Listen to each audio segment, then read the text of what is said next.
隨着美國總統川普講要繼續攻擊伊朗，這市場對中東戰爭停戰的期待也消失去啊。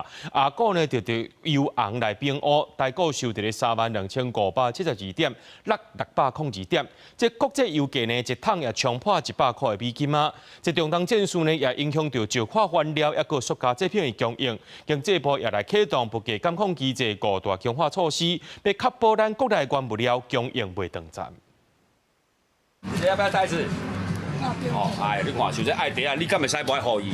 去到菜市啊5間百貨店，看人客摕商品來算錢，就驚無提供塑膠袋啊，會互因無方便。業者嘛只好供應，因為中東戰事爆發以來，塑膠袋啊雖然佫叫有貨，但是價錢愈來愈貴。你有時佫買袂到，迄就害啊，差很多啊。以前去買大概40塊、50塊，現在55、60都有啊。業者表示講，自從國內爆發塑膠袋啊欠貨，目前多啊塑膠袋啊佫叫有貨，但親像耐熱袋啊，嘛敢若會當靠單供應商互因貨。架頂的耐熱袋啊，大多數攏賣了，剩足敢若剩2斤呢。那業者怨碳塑膠袋啊，徵貨成本有夠懸，驚頭轉去小食店，互人客買回去的小菜，業者無佫提供塑膠袋啊，除非是買湯麵才有提供。聽到這個消息，我們第2天都有叫，但是我們叫10包，他都跟你配一半。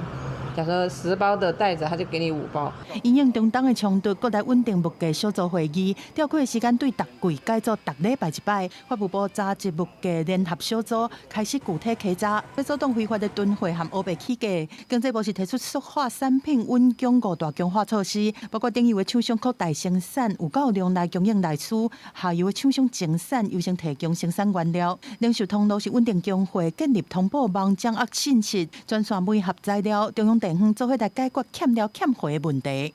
乙烯的月產能4月份中油會從6萬多公噸，那麼增產到7.9萬公噸啊。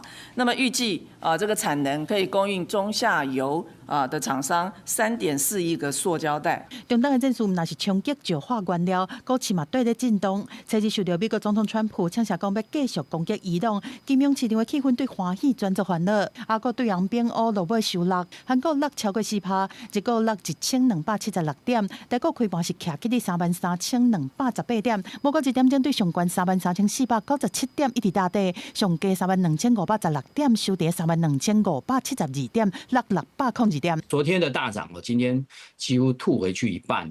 那台股今天本來是好不容易站上月線，現在又跌破月線。本地初一帶頭領起的寬達電子股，親像台積電，初二起勢攏套轉來，加上國際油價是起破達桶100美金以上，通貨膨脹有期恐驚會閣起哩。記者綜合報道。